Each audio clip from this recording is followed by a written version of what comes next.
Bom dia, boa tarde, boa noite para quem está assistindo. Eu me chamo Pedro Caetano, eu sou naturólogo, formado pela Anhembi Morumbi, em São Paulo, e estou aqui iniciando esse podcast representando o Doutor Integra, mas hoje, especificamente, a gente vai iniciar esse podcast trazendo o Matheus Macedo. O Matheus, ele é o primeiro brasileiro a se formar no bacharelado em Medicina e Cirurgia no Ayurveda, na Índia, onde ele fundou o Vida Veda, atualmente uma das maiores escolas de Ayurveda no mundo. Ele é idealizador de um dos maiores congressos de medicina integrativa do mundo, o Convida, e também é fundador do Doutor Integra, cofundador do Yoga Laya, da Oito Vidas Japão e da Iva Bio. Com isso, eu chamo o Matheus para a gente abrir essa conversa. Já de primeiro, trago essa primeira pergunta, né? Como que você tá, Matheus? E a partir disso a gente vai conversando. Maravilha, obrigado, Pedro. Seja bem-vindo aí você também nessa nova Muito tarefa. obrigado. Para a galera que está aí assistindo a gente e não sabe, a gente recrutou o Pedrão, que é da nossa equipe da Doutora Integra, para comandar aqui o canal do YouTube e o podcast da Doutora Integra. Então, apoiem aí o Pedrão nos comentários também, digam Por para a favor. gente o que vocês querem. Esse vídeo aqui provavelmente vai sair em collab entre o Vida Veda e a Doutora Integra, então se você ainda não conhece, né, você pode seguir o canal da Doutora Integra, a gente vai ter vídeos aqui, né, todos os meses falando com profissionais de saúde, trazendo mais informações. Cara, eu tô chegando, muito animado, né? A gente tá Uhum. começando esse ano de 2025, tá sendo um ano para mim de muitas construções, assim, de muitas iniciativas diferentes. Eu tô animado, inclusive, para chegar logo no final desse ano, porque ano que vem vai ser um ano de consolidação dos projetos e desenvolvimento. E esse ano foi um ano de Uhum. inícios. Foi o ano que eu, né, comecei o mestrado, né? Oficialmente começou ano passado, mas foi o ano que eu desenvolvi o primeiro ano do mestrado da residência clínica aqui na Índia. A Iva Uhum. Bio lançou esse ano, a Doutora Integra efetivamente lançou esse ano, então tá sendo um ano de muitas emoções. Então, estou chegando meio emocionado, mais um Tá. projeto começando, canal do YouTube, redes sociais do Doutor Integra, mas ao mesmo tempo, cara, também estou chegando de um lugar de confiança muito grande, porque é muito lindo ver como tudo está funcionando, sabe? Todos esses Uhum. projetos, óbvio que no tempo deles e do jeitinho deles, eles estão dando os passinhos, sabe? Por objetivo deles, ajudar as pessoas e tudo mais. Então, a Uhum. gente se ferra, né, no background, as pessoas não sabem o tamanho do trabalho que dá fazer essas Muita coisas. responsabilidade, né? Meu Deus, muita, Sim. mas cara, eu me amarro, eu amo muito fazer o que eu faço, né? Então eu me sinto Uhum. bastante privilegiado, agradeço todo dia os deuses, o universo, sabe, de eu ter essa oportunidade de estar aqui agora. Então, e você, tá chegando como, Pedrão? Sim. Cara, ansioso é uma palavra que pode me definir muito bem nesse momento, mas ao mesmo tempo, através dessa ansiedade, eu diria que tem uma confiança também de tipo, estamos experimentando, estamos iniciando um projeto novo, né? Então vamos, tipo, com medo e vamos expressar tudo isso que está dentro da gente para tentar soar minimamente bom, né? E adequado para quem está assistindo, assim. Então, estamos Massa. Mas nessa. você tá indo bem, cara. Para a primeira live comigo ainda por cima, eu falei pra Aham, Aline, eu falei, vamos botar ele lá e vamos ver, assim, se nervoso ele vai ficar. com Mas, certeza. tipo, É. Não, eu já sabia a desde o gente vai início, assim. desenrolando. É, sim, total. Massa. Bom, eu acho que para a gente iniciar, você vê o que que faz sentido para você, né? Como você já introduziu Vida Veda, já introduziu a Doutora Integra, se você quiser trazer um pouco já desse contexto, ou se você quiser trazer de antes, assim, então, tipo, o que que te trouxe até aqui onde você está nesse momento da sua vida, você vê o que que faz mais sentido, assim. Tá.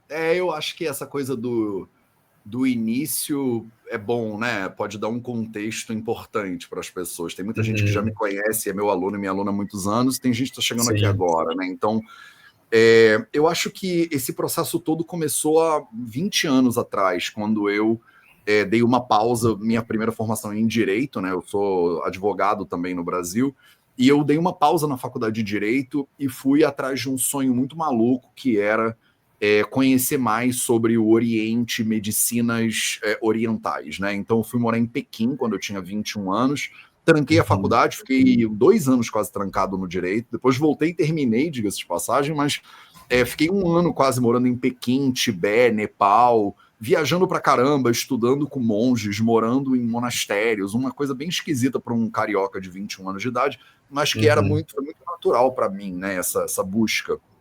E nessa viagem, eu solidifiquei, né, a ideia de que existe uma medicina na Índia que chama Ayurveda. Eu já tinha ouvido falar disso quando eu era adolescente, lá no Rio de Janeiro, mas foi no Nepal, né, que é um país vizinho aqui no norte da Índia, que a ideia de que eu posso ir morar na Índia e estudar Ayurveda, e isso é uma faculdade de medicina de verdade, que tem hospital, eu não sabia, né, eu descobri há 20 anos atrás. E aí Sim. iniciou-se uma jornada na minha vida de voltar para o Brasil, terminar o direito, começar a trabalhar, fazer um monte de coisa. Foram 8 anos até eu falar, quer saber, vou largar tudo e vou para a Índia fazer aquele negócio lá daquela faculdade. Então, em 2013, tem já 12 anos aí, eu Sim. fiz isso, larguei tudo e vim morar aqui na Índia, no lugar onde eu estou agora, na cidade que chama Jamnagar, num estado que chama Gujarat. Vim fazer a faculdade a graduação em Ayurveda e cirurgia. Fiquei 6 anos e meio morando aqui e fazendo a faculdade de medicina. Me tornei o primeiro brasileiro a se formar nesse negócio que a gente conhece. Talvez tenha um ninja oculto aí, né? Nunca se sabe. Mas até onde a gente sabe, eu sou o primeiro. E na metade desse caminho, eu construí o Vida Veda. O Vida Veda, ele foi construído de um impulso meu de realizar um sonho pessoal meu, que sempre foi, na minha vida, o meu sonho sempre foi: eu quero ajudar as pessoas e ser médico fazia muito sentido para mim, mas eu quero viajar. E os meus amigos que eram médicos, na época do vestibular e tudo mais, eles falavam: Matheus, médico não viaja.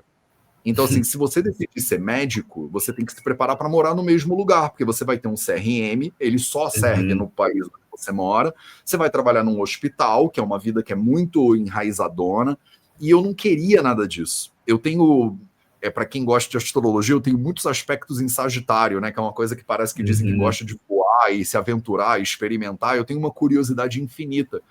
E eu não queria esse negócio de morar no mesmo lugar e não poder viajar. E eles falavam: médico não é médico no mundo inteiro. Quer dizer, o médico do Brasil, se ele for para os Estados Unidos, ele não é médico nos Estados Unidos. Eu não sabia essas coisas. Eu achava que era uma profissão que você podia trabalhar numa clínica lá na Europa, depois vai para Bali, aí trabalha numa clínica em Bali. E eu descobri que não. Quando eu construí o Vida Veda na metade da faculdade de medicina, eu pensava nisso. Eu falava assim: cara, será que eu consigo construir tipo uma escola que eu possa ajudar e atender as pessoas online, que na época já estava começando a ficar um pouco mais aceito. Não foi como foi na pandemia, né? A pandemia meio que democratizou essa perspectiva, mas antes não era assim. Sim. E eu posso ensinar Ayurveda para as pessoas. E eu comecei a fazer uns vídeos no YouTube atendendo a pedidos das pessoas, lá no meu quartinho, estão no YouTube ainda, né? Se as pessoas derem uma Inclusive, eu buscada. achei isso agora recentemente, assim. Achei É super então, legal. é você daqui a 8 anos, tá ligado? Você vai olhar para trás e vai falar: Exato. caraca, lembra do primeiro vídeo? Então, eu Sim. tava lá no meu quartinho, meio que fazendo o melhor que eu podia, tirando dúvida das pessoas, e foi crescendo Vida Veda, devagarzinho, mas, assim, era tudo que eu queria na vida, né? E aí, entrou a pandemia, eu terminei a medicina em 2019, me formei, fui morar na Europa, entrou a pandemia, eu comecei a intensificar o meu trabalho online, porque estava todo mundo muito ferrado e a gente estava assim: cara, ninguém larga a mão de ninguém, vamos se ajudar aqui. E o Vida Veda cresceu muito também nesses últimos anos, que as pessoas se acostumaram com a coisa do online, ter aula online. E aí a gente foi se tornando uma das maiores escolas. A gente não sabe, não tem dados, né, concreto quem é a maior escola, né? Mas hoje em Sim. dia eu sou muitas vezes recebido em países quando eu viajo para dar palestra e tudo mais, e eles falam, né, a maior escola de Ayurveda. Eu até hoje fico assim: é mesmo? E com base nisso, eu comecei a tentar fazer o que eu faço, né, que é, eu gosto muito de solucionar problemas complexos, né? Eu adoro ver complexidade, coisa difícil, eu amo. Tá. E aí, a dificuldade que eu tinha na minha frente é como é que a gente desenvolve o sistema de saúde brasileiro na direção do Ayurveda. Porque, sendo o primeiro brasileiro, o primeiro Vaidya, né, que é o título que eu recebo aqui, o primeiro médico ayurvédico, tem um monte de ayurvédicos no Brasil, terapeutas e tudo mais. Tem uma Sim, comunidade sim. muito sedenta por Ayurveda, pessoas que estão querendo se tratar com Ayurveda e pessoas que estão querendo atender com Ayurveda, mas o sistema ele não é muito redondinho. Por quê? Para um sistema de saúde funcionar minimamente, ele tem que ter 3 pilares bem fundamentados, né?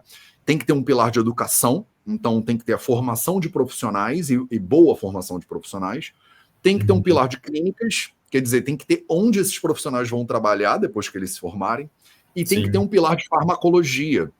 A gente precisa produzir, né, os remédios, as plantas, a terapêutica que vai ser usada por esses profissionais. Se eu formo terapeutas ayurvédicos, mas não tem clínicas, não adianta, eles não têm o que fazer. E eu percebi, quando eu comecei o Vida Veda, que essa era a realidade muito flagrante no Brasil. Muitos profissionais iam fazer cursos de formação de terapeuta, saíam da formação e eram largados pelas escolas no mundo e não tinham para onde ir para trabalhar. Queriam prescrever um remédio, mas o remédio não existia no Brasil. Aí tem que ligar para um amigo que está vindo da Índia para esconder remédio na mochila, umas coisas horrorosas, assim. E eu comecei, depois que eu terminei a faculdade e comecei a viajar pelo mundo, a tentar solucionar esses problemas. E a maneira como eu sei, porque além de ser professor e médico, eu amo muito essa coisa de ser empresário. Faz muito sentido para mim. E eu comecei a tentar solucionar esse tripé, basicamente. E eu falo para minha equipe, as equipes, né, que vai ser um trabalho que daqui a 50 anos a gente ainda vai estar fazendo. Mas a Doutora Integra foi um compromisso que eu fiz com os nossos alunos e alunas de formação, porque eu tenho uma formação em Ayurveda e Saúde Integrativa, e eu pensei, quando o primeiro aluno se formar, são 5 anos de formação, é uma formação maluca. Mas depois, quando ele se formar, eu tenho que ter um sistema de clínicas pronto para essa pessoa poder trabalhar. Eu não quero, como escola, né, o Vida Veda, produzir um ser humano habilitado com a Ayurveda e largar ele no mundo à própria sorte. Eu quero poder acolher esse ser humano num sistema que dá uma capacidade para ele trabalhar de maneira honrada, justa, que ele seja bem pago pelo trabalho dele, que ele possa cumprir o dom dele, que é servir as pessoas.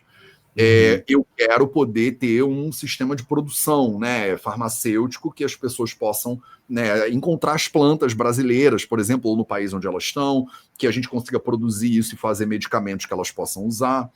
Na época lá atrás não tinha essas farmácias e hoje em dia já tem, então eu meio que não estou precisando criar, eu estou fazendo parcerias com pessoas que são melhores do que eu nisso e que já estão construindo. Então, a ideia toda, né, te contando uma história muito longa, de maneira bem longa, basicamente sou eu vendo problemas que eu gostaria que fossem solucionados, ouvindo alunos, pacientes que vêm e falam, né, cara, isso aqui seria tão bom se a gente tivesse o Ayurveda no SUS. Né? Aí a gente monta um grupo de trabalho no Vida Veda como tem, que é para colocar o Ayurveda no SUS. Essas pessoas começam a fazer panfleto para distribuir no SUS, metodologia de aplicação do Ayurveda no SUS. Isso está acontecendo agora, por exemplo, pelas alunas do Vida Veda. Então, a ideia é essa, a gente olha para a nossa sociedade e vê que tem um monte de problema. Entende que a gente tem a capacidade de ser parte da solução dos problemas. Eu falo isso muito para as minhas alunas, né? Eu acho que as pessoas não entendem muito bem a palavra responsabilidade. Responsabilidade é a habilidade de responder. Isso significa, né, que responsabilidade não é um fardo, não é uma culpa.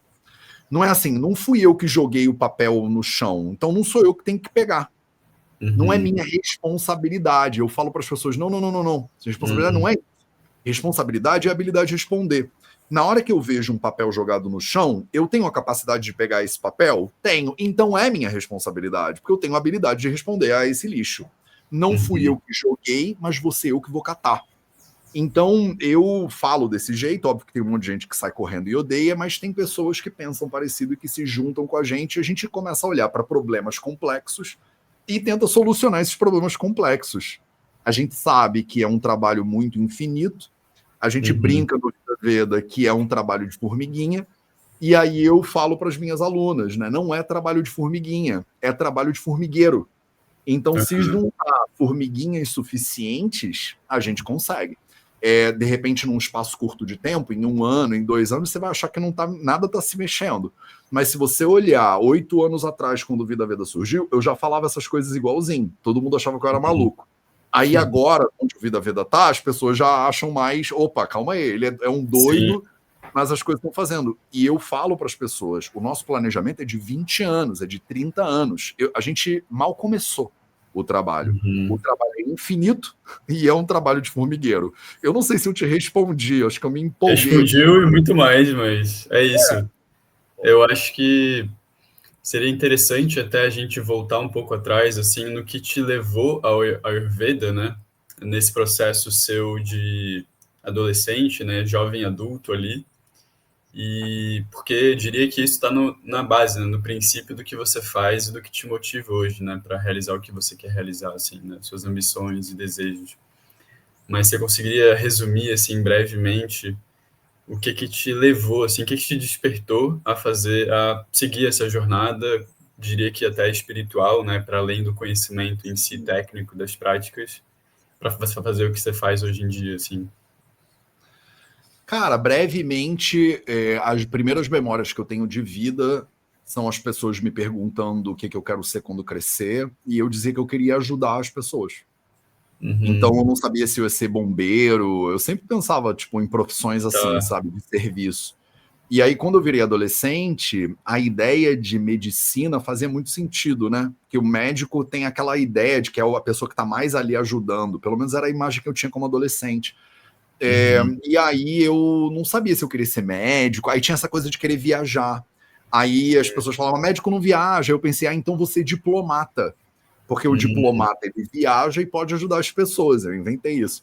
E foi sim. por isso que eu fiz vestibular para medicina, para direito. Eu fiz vestibular para um monte de coisa diferente. Aí eu passei para direito, não passei para medicina na primeira tentativa, fui fazer direito. Foi por aí que eu fui.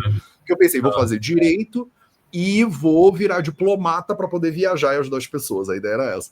Aí eu demorei 2 minutos estudando direito para entender que não tinha nada a ver comigo na minha vida aquele negócio. Eu não sou de largar projeto no meio, então eu terminei a faculdade, fiz a uhum, prova da OAB e aquela coisa toda. Mas a medicina sempre ficou no meu coração. Mas eu não queria fazer medicina moderna.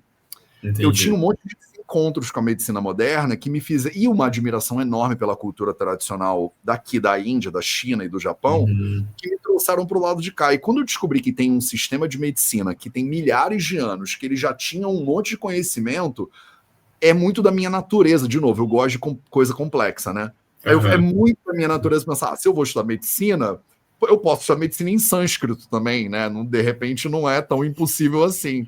Então, quanto aham, mais difícil mais o meu olhinho brilha. Não sei porquê, deve ter um motivo aí astrológico, biológico, genético, mas a resposta resumida é isso. Assim, eu sempre fui fascinado por tá. culturas tradicionais, problemas complexos e como é que eu posso ser um agente de serviço? Como é que eu posso ajudar as pessoas? Uhum, legal, maravilhoso. E, bom, acho que entrando no tópico Ayurveda, então, como que você resumiria Ayurveda, assim? Pô, maravilhoso, eu não preciso fazer isso porque já foi resumido, né? A gente tem livros milenários, né? Tem o texto mais antigo do Ayurveda, chama Charaka Samhita, e ele fala, né? A Ayurveda é uma ciência que ela se dedica à pesquisa de 4 elementos, né? O que deixa os seres humanos saudáveis, o que deixa os seres humanos doentes, o que deixa um ser humano num estado de felicidade, de plenitude, e o que coloca ele num estado de sofrimento. Então, a Ayurveda é a ciência que estuda essas 4 coisas, basicamente. A gente investiga na vida humana no aspecto físico, no aspecto mental e no aspecto Uhum, espiritual. O que leva a pessoa na direção de ser mais saudável e mais feliz e o que leva ela na direção de ser mais insatisfeito, sofrimento e doença. E aí a gente apresenta isso para a pessoa e fala assim: olha, agora você pode escolher, né? Você prefere uhum, ter uma vida de mais liberdade, felicidade e saúde, ou você prefere ficar aí, né, nessa lambança toda que você tá, entendeu? Então a gente vai conscientizando as pessoas e, obviamente, trata doenças, previne doenças, usa medicamentos, terapêuticas super complexas, aplicação de coisas uhum, na pele, ingestão de remédios e de alimentos, terapias que duram meses, às vezes, de internação hospitalar, inclusive, cirurgia. Eu estou fazendo o meu mestrado aqui na Índia agora, e residência clínica, numa especialidade que é cirúrgica. Então, o meu título é MS, né, que eles chamam. Eu estou fazendo um mestrado em cirurgia. E eu vou uhum. sair daqui mestre em cirurgia, e depois, se tudo der certo, vou fazer o meu PhD também em cirurgia ayurvédica. Olha só que loucura. Então, Uau, tem caramba. tem tudo isso dentro do Ayurveda, com esse objetivo primário de ajudar a pessoa que está sofrendo e doente a virar a vida dela e ir para um lugar de saúde e felicidade. Maravilhoso. Bom, introdução à Ayurveda já está aí. É, eu diria, acho que o que eu queria entender com você, assim, com base em tudo que você já trouxe, né?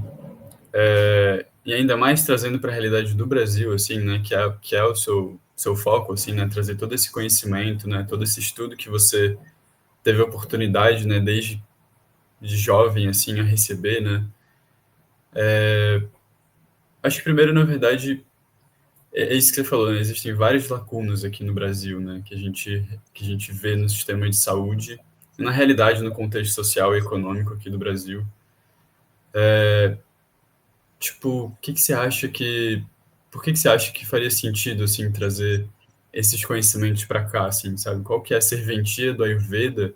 E não só do Ayurveda, eu diria mais da saúde integrativa mesmo, para o Brasil, assim, né?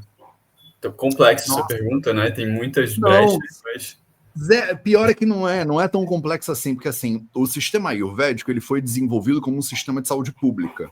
Uhum, Então, como há milhares de anos atrás, né, era o rei que governava ali o vilarejo, lá, o povoado dele, o reinado dele, e tinha um médico da realeza. Era esse cara que era treinado pelos textos clássicos do Ayurveda. Então, o objetivo do Ayurveda é construir um sistema de saúde pública que possa fazer isso que eu falei agora, mas com uma amplitude populacional. Então, é um sistema que ele tem tudo a ver com o SUS, por exemplo, com o Sistema Único de Saúde brasileiro. uhum, O grande, né, gap, digamos assim, que a gente tem, né, um dos grandes gaps, é que o Ayurveda tem milhares e milhares e milhares de anos de observação científica da realidade, e ele aprendeu a lidar com a vida, né, e com as plantas, e com os animais, e com o bem-estar, num plano individual, local e global, né, com uma inteligência ambiental, inclusive, é meio que embutida no sistema, uhum. muito antes disso tudo que a gente tem hoje em dia: capitalismo, indústria farmacêutica, interesses de comércio dos Estados Unidos, essa baboseira toda. Então você Sim, tem um sistema que ele é pré esses interesses e esses vieses. Isso uhum, significa que ele é absolutamente democrático. Você pode fazer a Ayurveda em qualquer lugar que você more no Brasil, com as plantas que crescem no lugar onde você mora e com o entendimento da vida que você tem nesse uhum, espaço. Quer dizer, uhum. é sensacional. Além disso, tem uma série de doenças que a medicina moderna não aborda de maneira muito bem sucedida, doenças neurológicas e autoimunes, elas vêm aqui no topo da minha mente agora, e que no Ayurveda a gente tem protocolos de tratamento que tem bastante sucesso. Então, assim, eu não falo nada disso num caráter de conflito, porque eu acredito que o Ayurveda, não é à toa que a gente chamou de doutor integra, né, a clínica. Sim, Eu acredito muito que se botar todo mundo junto na conversa, a gente ganha mais.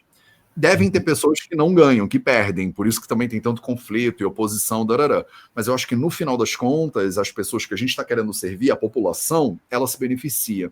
Se a gente botar a medicina moderna e o Ayurveda para conversar, a medicina tradicional chinesa, por exemplo, também, sistemas mais naturais, sistemas pré-colombianos, sabe? Tipo, quanto mais a gente conversa e integra, melhor. Isso podia ser nosso slogan, né? Quanto mais integra, melhor. Mas a poderia, sensação, realmente é muito bom.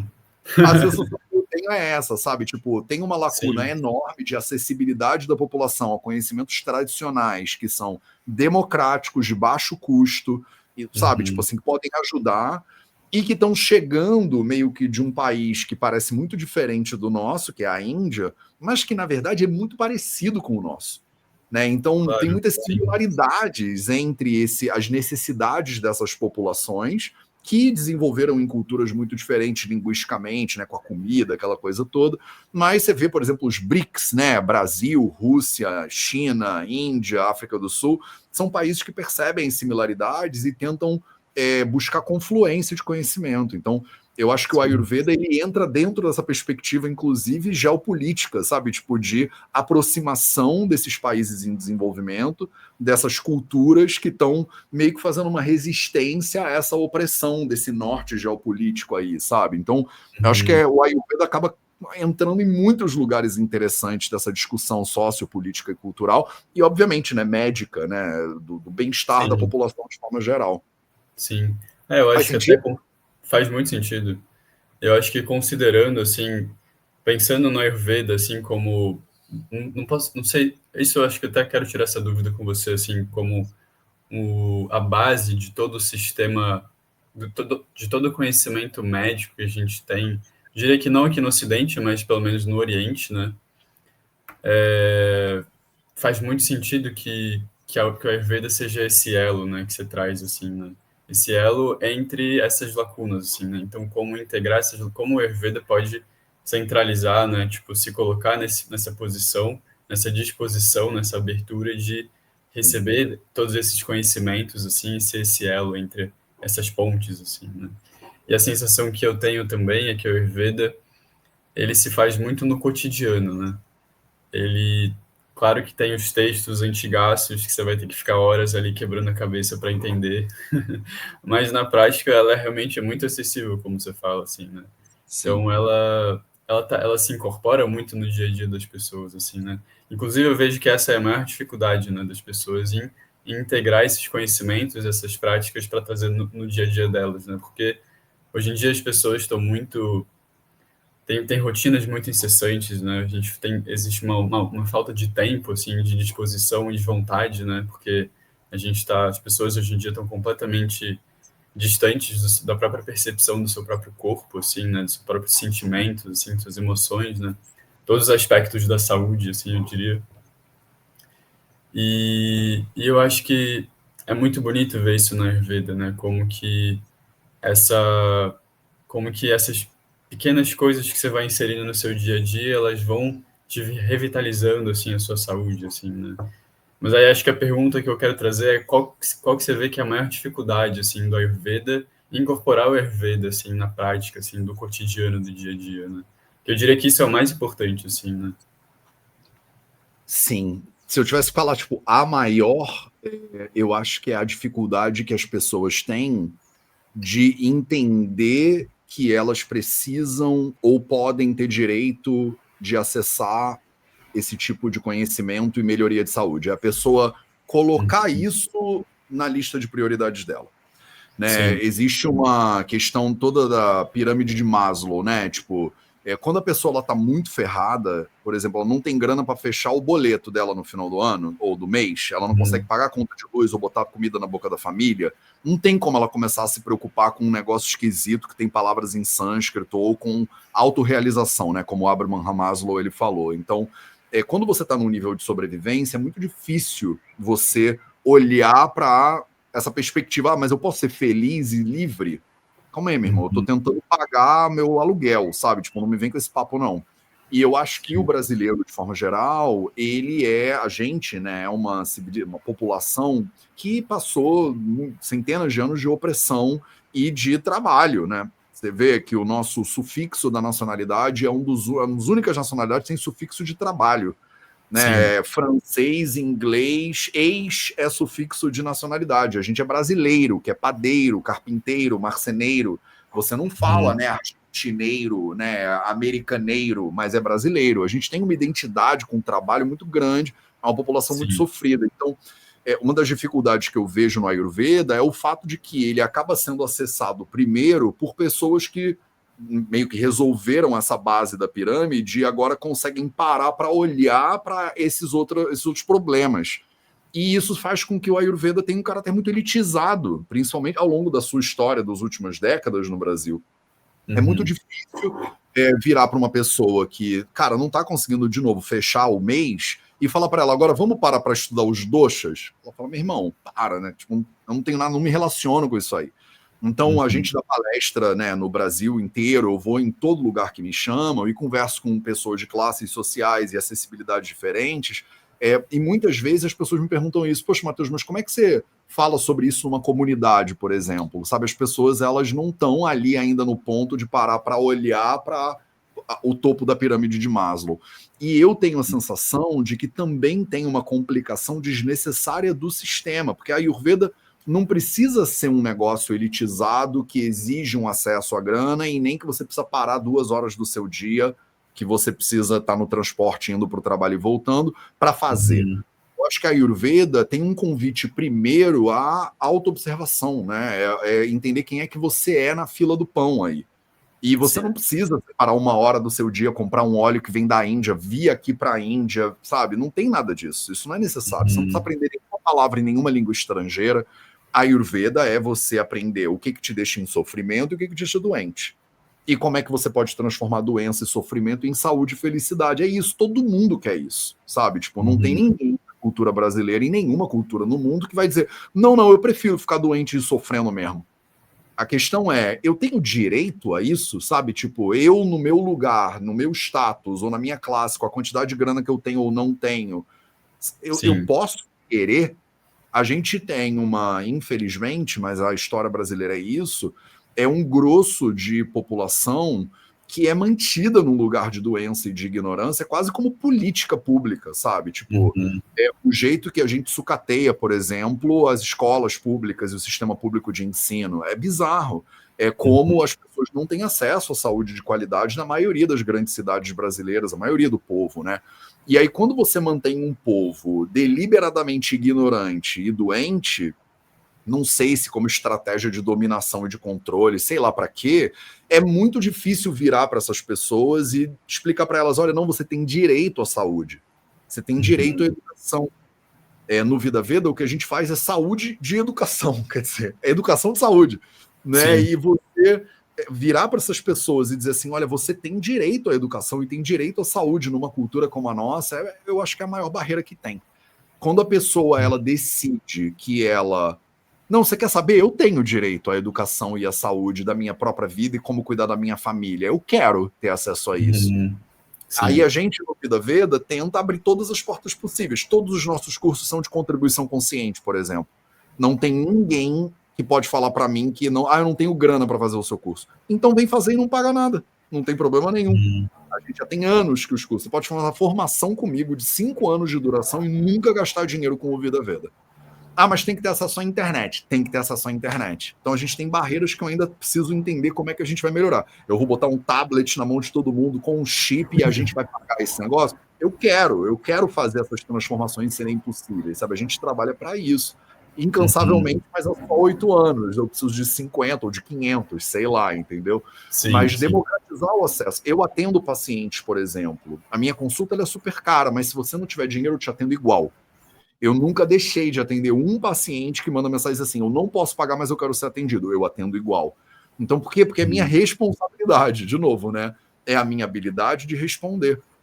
Eu tenho conta para pagar também, eu também tenho boleto, mas eu não preciso de muito mais do que isso para ser feliz e ser saudável, né? E eu não acredito que a gente consegue ser feliz e saudável sozinho.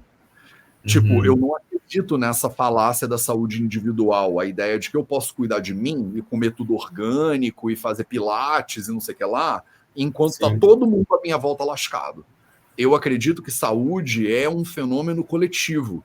Eu não consigo estar saudável se está todo mundo à minha volta doente. Então, parte da Com minha certeza. responsabilidade como profissional de saúde e educador é, como eu sou saudável e eu sou feliz, eu agora tenho a obrigação de usar o meu tempo para ajudar mais pessoas a serem saudáveis e felizes também, entendeu? Então, o Uhum. Vida Vida, ele meio que, né, serve para isso. É para isso que a gente tem a escola.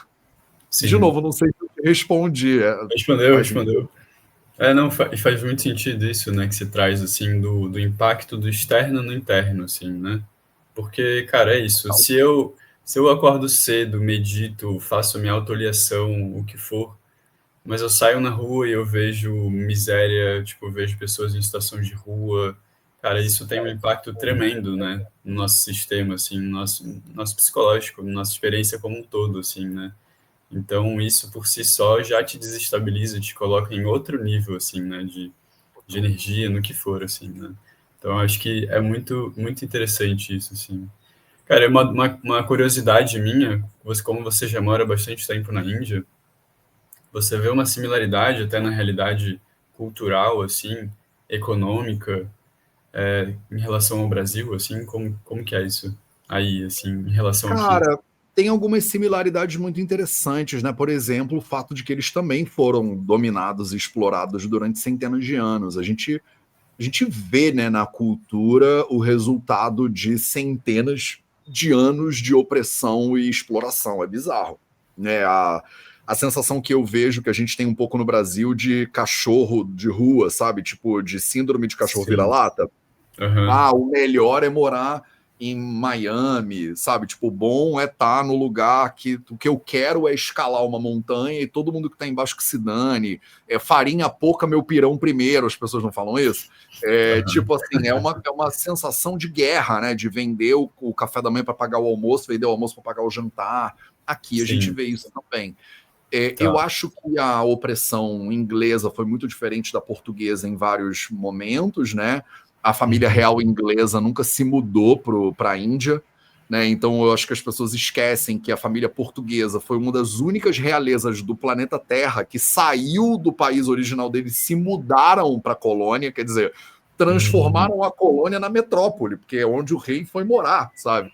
E transformaram o país inteiro por causa dessa transição, né? E é uma população que é oprimida, né, ao longo de sua história basicamente toda, e que não se coloca necessariamente como vítima, né, como, oh meu Deus, pelo contrário, levanta e fala, vambora, meu irmão, é trabalho, né? Eu sou carioca, né, obviamente, então o carioca ainda, isso talvez porque a gente era a sede da corte, né, a gente ainda é um pouquinho mais, tipo, vambora, porra, para de reclamar, levanta, não sei o que, é meio grosseiro até, né? O indiano, eu vejo como eles têm essa resiliência também, sabe? Tipo, os caras foram oprimidos durante um monte de tempo e eles têm uma resistência, mas é quase uma doçura na resiliência. Sei lá, me inspira muito a maneira como eles se comportam. Tem uma diferença muito grande, é que o ocidental, via de regra, né? Eu estou generalizando essa coisa de Ocidente e Oriente, mas a gente tem uma construção muito individualista, né, da personalidade. Eu, Matheus, e os meus desígnios, o meu futuro, o que eu quero para mim, para eu ser feliz. O eu, ele ocupa um papel muito importante. Aqui, né, no Oriente, na Ásia de forma geral, né, na China, no Japão talvez menos por causa da influência pós-guerra, mas aqui na Índia, certamente, a cultura ela é mais coletivista. E não tem como o brasileiro entender o efeito que isso tem na sua personalidade, mas aqui a gente é criado, de certa forma, de pequenininho, com a família e o país em primeiro lugar. Então, o que você quer ser quando crescer não é tão importante. O que é importante é o que todo mundo quer que você seja e o que você precisa ser em relação a esse coletivo. Então, a responsabilidade coletiva do indivíduo é muito diferente aqui. Por isso que é diferente. Cara, eu não sei, minha percepção, tá? Não tô longe da verdade, mas eu tenho uma sensação muito menos opressora da pobreza aqui. Eles são pobres e nem a gente também é pobre. Você vê pobreza, você vê gente pedindo dinheiro, mas eu não sei, é diferente. É bem diferente. Não tão bem porque eu sou brasileiro observando a cultura indiana, mas eu vejo como eles, entre eles, lidam diferente com pobreza e com a pessoa passando perrengue, passando fome. Parece que a comunidade absorve isso de uma maneira e a nossa construção se vira, meu irmão. Sabe, vai trabalhar, força, fé e foco. Aqui é como se é nossa responsabilidade, aquela pessoa ali. Tipo, ela é meio que uma familhona. Não sei explicar, cara. É meio diferente, assim. Tipo, deixa eu te dar um exemplo bem prático. Eu vou pro hospital, trabalho em hospital, né? Eu chego no hospital e eu levo essa garrafa aqui que eu tô bebendo o tempo inteiro, que é minha garrafa d'água. Eu boto a garrafa d'água em cima da mesa. E os médicos do hospital, todos, né, tô num ambulatório, é todo mundo junto e misturado. Na Índia é tudo coletivo. Então você não tem uma sala de atendimento que eu trabalho em hospital público, né? Um paciente vê um médico. Não, são 3 médicos, 3 pacientes e tudo acontecendo ao mesmo tempo. Eu boto a minha garrafa d'água em cima da mesa e o meu amigo, ele vai pegar a garrafa e ele vai beber a água. Porque é nossa água, entendeu? Não é minha água. Eu trouxe água para todo mundo. E todo mundo, os meus amigos todos, têm essa preocupação. Não todo mundo vai trazer água sempre. Porque eles sabem que alguém vai trazer água. Alguém vai trazer. E não é todo mundo que não traz água sempre. Não fica ninguém, né, nas costas dos outros. Todo mundo tem a preocupação de alguma hora levar. Então você quer ver outro exemplo? O meu sênior, que aqui a hierarquia é muito importante. O meu sênior, ele é capaz de ele olhar para mim e falar assim, Matheus, caneta. Matheus, caneta. Eu vou pegar a minha caneta e vou dar na mão dele. Agora, a minha caneta está com ele e eu não tenho uma caneta. Então, o que eu, como júnior, eu faço? Eu ando no bolso com umas 3 canetas sempre. Porque eu corro o risco de alguém virar e catar minha caneta, entendeu? Mas e não ter uma caneta para dar também, né? Para oferecer. E eu quero Aham. ter. Eu tenho Sim. caneta, máscara extra, eu sou a pessoa que carrega tudo para todo mundo. Eu sempre levo a água, eu sou o Tá. individualista convertido, né? Então eu tenho o Sim. zelo, o meu zelo é maior do que o deles, inclusive. Tanto que eles já vão Aham. em mim, que eles já sabem que eu vou ter. Mas o que eu faço, né? Nunca você vai ver, eu nunca vi na Índia um amigo meu falando assim: não, é minha caneta. Nunca vi. Tipo assim, Hum. você pegou a minha caneta, me devolve a minha. Essa aí é a minha caneta, não é para você usar assim a minha caneta. Eu nunca vi essa expressão de possessividade e individualidade. Aqui não tem tanto isso. Tem um pouco, mas a Uhum. gente é muito, sabe? Pô, você acredita, Pedro, que o maluco pegou minha caneta? Nunca vi um amigo meu aqui na Índia falando isso. Tipo assim. Cara, isso é E o muito cara pegou a interessante. caneta, levou para ele, nunca vai devolver se de repente. Apesar de que eles se preocupam e devolvem, sempre devolvem. Eu já compro. Porque caneta também, o negócio custa 10 rúpias, essa caneta aqui, por exemplo. 10 Uhum. rúpias é 20 centavos de real, 25 centavos de real. Né? Caraca. Então, eu compro 10 canetas por mês, mais ou menos, e vou distribuindo caneta Aham. pela comunidade, não tem problema nenhum, entendeu? Mas é a minha Sim, sim. atitude que eu fui aprendendo. No início, cara, as pessoas se incomodam muito com isso. Terceiro exemplo, isso é muito bom. Fila. Por exemplo, o Hum. brasileiro chega na Índia, ele fica maluco, como não tem fila. Tipo, a gente não se organiza. Eu cheguei primeiro, você chegou depois. Hum. Eu cheguei, você chegou e a gente vai ter que passar por isso aqui, não vai? Se Aham. você se enfiar na minha frente, fica subentendido de que você precisa passar. Eu, como carioca, no Rio de Janeiro, se eu deixar alguém passar na minha frente é porque eu sou um otário. Eu estou sendo feito de otário. É um nível de Uhum. individualidade que sou eu contra você. É só você observar como é que a Sim, gente dirige no Rio de Janeiro. É uma violência, né? A pessoa passa na sua sim. frente, ela tenta entrar, eu tento não deixar ela entrar. É do tipo, é uma É guerra o uma trânsito. disputa, né, o tempo todo.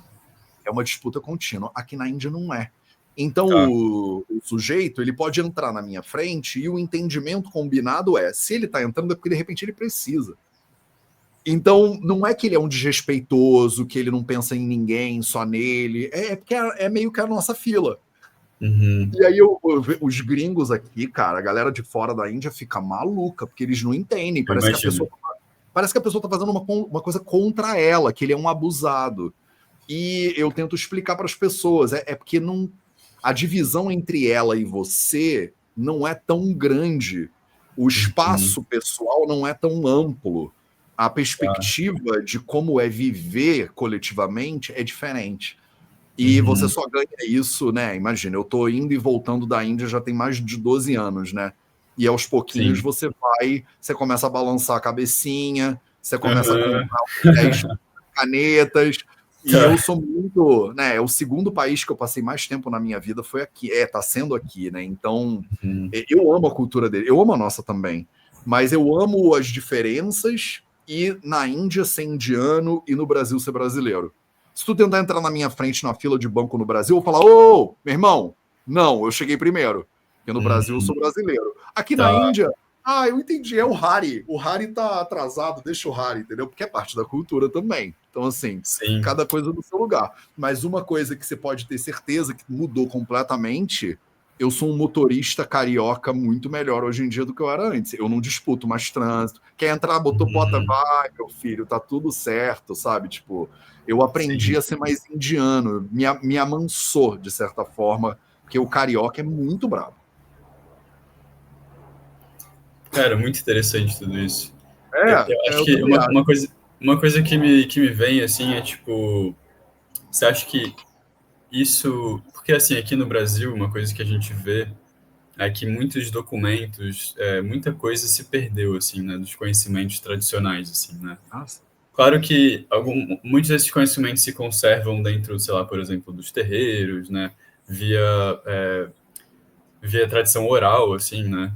Mas aí tem um sistema que é escrito, assim, que se conservou por muitos milênios, assim. Você diria que esse senso de comunidade também torna todo esse conhecimento ainda existente, digamos assim, tipo, ele ainda existe por conta disso? Cara, eu não sou sociólogo nem historiador, né? Então eu não tenho uma base Uhum. muito boa, um lugar de fala muito bom para isso. Mas assim, A Índia, ela tem uma linearidade, entre aspas, né, ao longo desses milênios, né? Então teve a invasão, né, do Gengis Khan, e aí o Alexandre o Grande, não sei o que lá, mas é o mesmo povo, de certa forma, que está aqui evoluindo e meio que vira budista, vira hinduísta. Tem a coisa do sistema ser escrito, sem dúvida nenhuma, ter o fato do pensamento ser mais coletivista e de preservação desse coletivo, mas também tem uma diferença de miscigenação, eu acho. O inglês, ele não veio e transformou o país neles. A língua oficial agora é inglês. A Índia, cada estado que você vai, eu moro em Gujarat, que eles falam Gujarati. Gujarati é uma língua primal, assim, que veio, tá lá antes do sânscrito, a raiz dela. E os caras falam essa língua até hoje. Quando você fala de origem do Brasil, eu te pergunto, origem de quem do Brasil? Sei lá, eles têm uma conservação boa do conhecimento no terreiro. Eu sou de família de terreiro também, minha família é toda umbandista. Nem a Umbanda é uma linha que você fala assim, tem um mito da anunciação da Umbanda, que foi um cara lá em Niterói que falou que criou esse negócio. Você fala, calma aí, meu irmão, tu criou o quê? Os caras chegaram de navio, veio o candomblé da Bahia. Não, mas aqui é Umbanda branca. Falo, como assim branca? Da onde? Então, assim, é difícil no Brasil você falar. A nossa raiz é o quê? É indígena? A gente deveria todo mundo falar tupi e reconhecer o espaço que a gente está ocupando da terra, mas e a influência desses africanos que vieram? E esses africanos, eles vieram do mesmo lugar?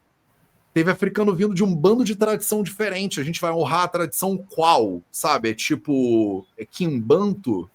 Então, é um nível de pluralidade, né, que compõe o brasileiro, que eu não estou falando isso de nenhuma maneira crítica. Eu acho que é uma das coisas mais lindas que tem no Brasil, inclusive, é o tamanho da miscigenação. Por um lado, é muito lindo, porque a gente é tudo ao mesmo tempo.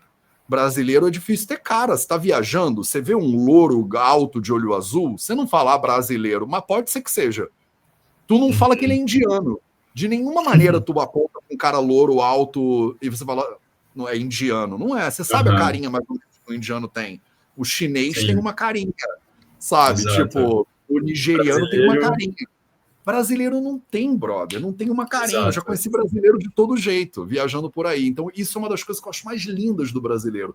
Ao mesmo tempo, que tradição e cultura? Qual é a raiz da parada? Sabe? Do tipo, cada um de nós acaba vindo de tradições e de linhagens diferentes, que talvez, eu não sei se parar para ler um Gilberto Freire, deve ter alguém que pensa nessas coisas há muito tempo e ajuda a gente a entender que talvez isso reforce um pouco a sensação de individualidade, porque eu falo assim, cara, a minha tradição é portuguesa, a minha tradição é indígena, a minha tradição é... Eu acho até, Pedrão, que a gente faz um bom trabalho como brasileiro nisso, porque você quer ver um negócio? Nos Estados Unidos, quando você é americano, filho de italiano, eles chamam de Italian American, italiano-americano. Eles botam a origem da família antes de americano. Né? O cara veio da China, a família veio da China, ele nasceu nos Estados Unidos, ele é Chinese American, ele é chinês-americano. O brasileiro faz isso melhor, eu acho, do que o americano faz. Porque a gente não fala que o cara é japonês brasileiro, russo brasileiro, português brasileiro. A gente fala brasileiro, pô. De repente você fala... De repente você chama o cara de japa porque ele é japonês, né? Ele tem de tradição japonesa, o nome dele é Yamamoto, alguma coisa assim.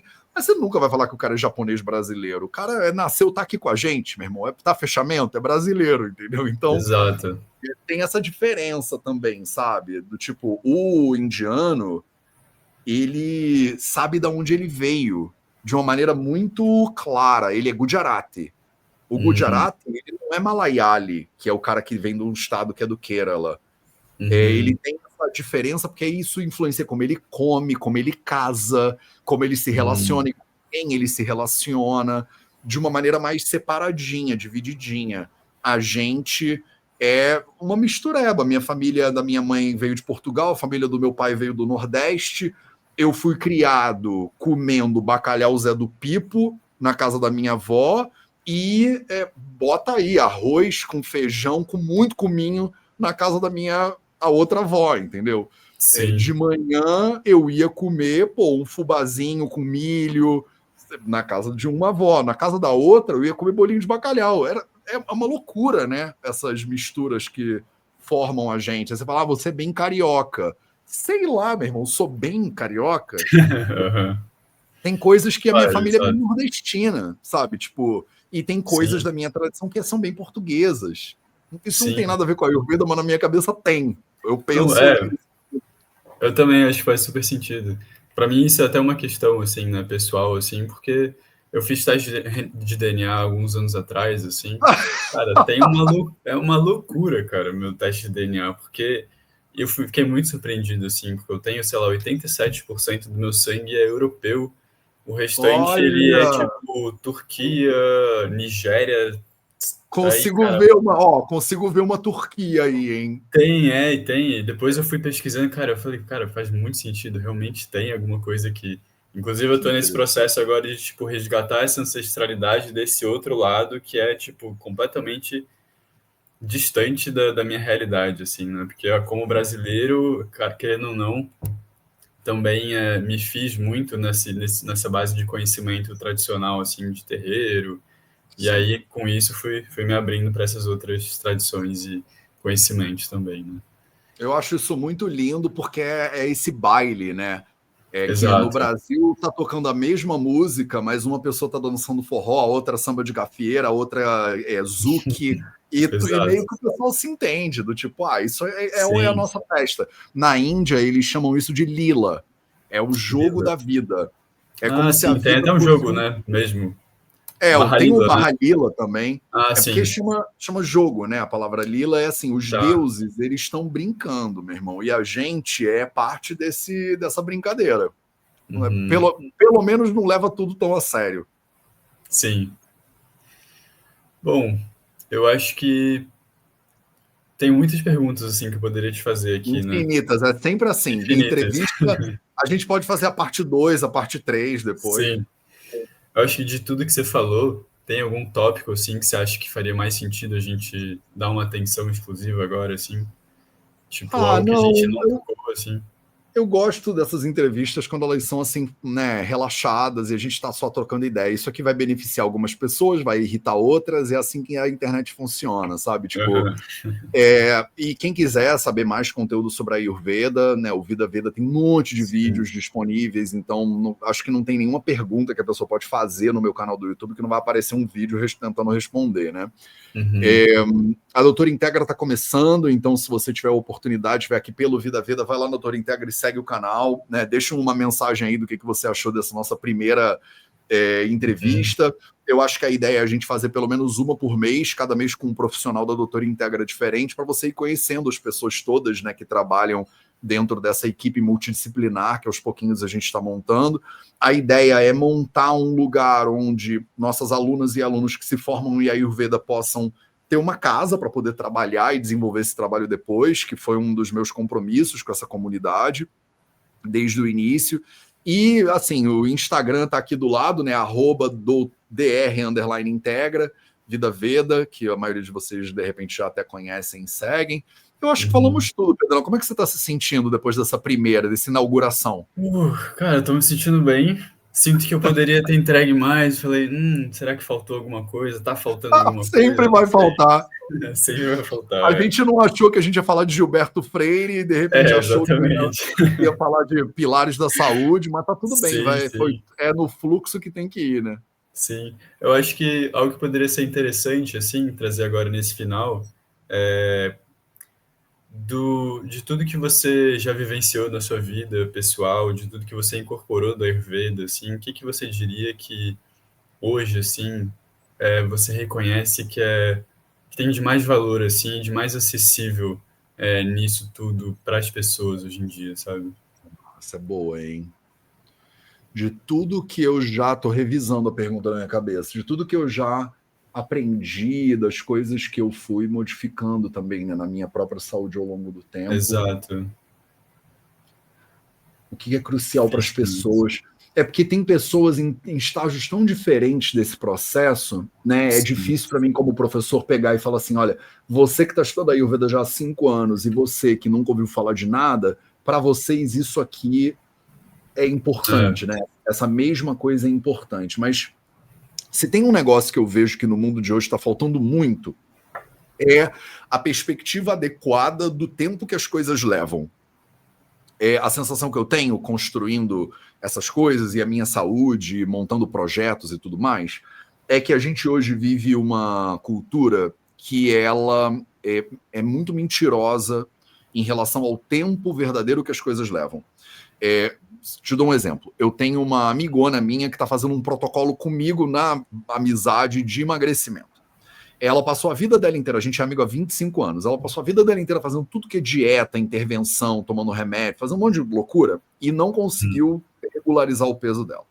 E agora, temos 40 e poucos anos de idade, a gente regula, né, de idade, e ela virou para mim e falou, cara, Teus, será que você não me ajuda? Eu falei, claro, tô aqui sou teu amigo desde 15 anos de idade, claro que eu te ajudo. E a gente montou um protocolo. E o protocolo que eu passei para ela eu quero que você perca 500 gramas de peso por mês.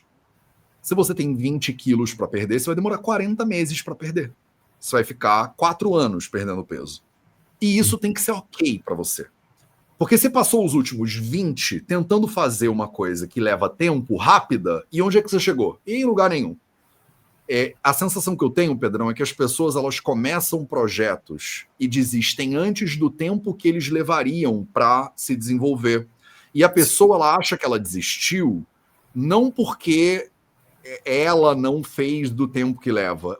Ela desistiu porque ela não fez direito. Ou não é para ela. Ou ela não tem a personalidade. Ou a pessoa se matriculou na faculdade de medicina. Ela sabe que vai levar 6 anos para se formar. Ela não chega no segundo ano da faculdade, dá um piti e fala, mas não acaba nunca essa faculdade, eu queria me formar logo, eu já vou sair trabalhando logo, já vou virar médico logo e dane-se, não preciso disso tempo todo. Ela sabe que vai levar 6 anos. Sim. A pessoa sai de casa de carro e ela vai dirigir do Rio para São Paulo, ela sabe que vai demorar 4, 5, 6 horas. Ela não dirige 45 minutos e fala, não cheguei ainda porque eu não levo jeito para dirigir, desliga o carro, dá um piti no meio da Dutra. Ela não faz isso. Ao mesmo tempo, com processos de saúde, com processos de aprendizado, as pessoas não têm a medida do tempo certo que leva. Eu vejo o pessoal, por exemplo, que vai fazer curso de formação em Ayurveda. A maioria dos cursos que tem por aí leva 2 anos. São os cursos de um final de semana por mês. Não estou criticando, mas eu não gosto desse modelo, tanto que o modelo que eu criei é diferente dele. Né? Eu acho que é pouco tempo de estudo. Sempre falei que eu acho que é pouco tempo de estudo. As pessoas brigam comigo e acham... Você segue estudando até hoje, né? Tipo... Mas então, é isso. As pessoas brigam comigo e acham que eu estou falando isso porque eu fiz o BAMS. Mas é o contrário. Eu fiz o BAMS porque eu acho que isso é pouco tempo. Então, o tempo que eu tenho de dedicação ao Ayurveda nas últimas mais de uma década, né, 12 anos fazendo esse troço, ele não é nada comparado com o tempo que eu sei que eu vou ainda ter que me dedicar ao Ayurveda. Então, a sensação que eu tenho é que eu sou um iniciante no Ayurveda. Eu estou só começando a estudar esse negócio, porque é muito complexo, é muito profundo, e eu amo. Imagina que eu conheci hoje a mulher que é o amor da minha vida. E aí, depois de 3 meses de namoro, eu falo, acho que já deu, né? 3 meses de namoro. Ninguém pensaria assim. Se eu encontrei a mulher que é o amor da minha vida, o que eu quero é estar com essa mulher todo dia até que a morte nos separe no mínimo. Então, assim, quando você encontra um troço que vale a pena o seu tempo e a sua dedicação, que mexe com o seu coração numa direção legal, você quer fazer aquilo ali para si, você não tem pressa de terminar. Eu tenho a sensação de que a nossa cultura, talvez por causa do TikTok, do Instagram, não sei, a internet, a gente tem uma percepção muito imediatista das coisas, o que tira a sexualidade, a sensualidade, o prazer que poderia ser derivado de ter paciência.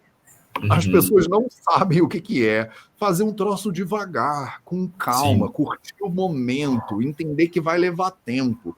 Então, por que eu quero perder 10 quilos em uma semana sem parar de comer nada que eu como? São essas promessas que você vê na internet. Você não vai chegar a lugar nenhum. Então, se eu pudesse dar uma dica de tudo que eu aprendi ao longo desses últimos anos, porque eu era essa pessoa também, eu aprendi o seguinte: a maioria das coisas que vale a pena leva tempo, e se você quer, vai com calma. Porque não adianta ir nesse furor, essa loucura toda. Porque tu não vai resolver em 6 meses, entendeu? Leva tempo. E se dedicar a um processo que você sabe que vai demorar e que você não vê a resposta imediata o tempo inteiro, a recompensa, a dopamina de estar conseguindo passar de fase, é difícil para a maioria das pessoas encarar, sabe? A gente perdeu essa diligência de estar ali, não vendo progresso necessariamente, o tempo inteiro tem que... Toda hora alguém tem que bater palma, me seguir, me comentar. A gente virou essa cultura. Eu tenho que fazer um post e 1 milhão de pessoas têm que curtir o negócio que eu fiz. E não é humano esse troço, entendeu? O ser humano é um bicho que ele trabalha em silêncio também. Sem aplauso, sem publicar, sem postar um vlog, sem falar para todo mundo o que está acontecendo. É um processo que ele é gradual. Quem olha de fora acha que você não conseguiu nada. Pô, você fez o que nos últimos 2 anos? Tá ainda resolvendo isso aí? Sim, meu irmão, mas é que eu tô construindo um negócio que leva tempo pra caramba. E aí a loucura, quando estiver pronto e você vir, você vai achar que foi do nada, foi sorte, foi da noite pro dia. A perspectiva das pessoas hoje em dia é tão míope que elas olham pro Vida Veda hoje e acham que é um golpe de sorte. Elas não veem que são 8 anos de trabalho contínuo, deliberado, todo santo dia, um pouquinho de cada vez. É um trabalho de formigueiro. Ver o que é uma infraestrutura de um formigueiro. Cada formiguinha carregando um grãozinho de areia só. Mas elas fazem uma infraestrutura arquitetônica colossal. Um grãozinho de cada vez, entendeu?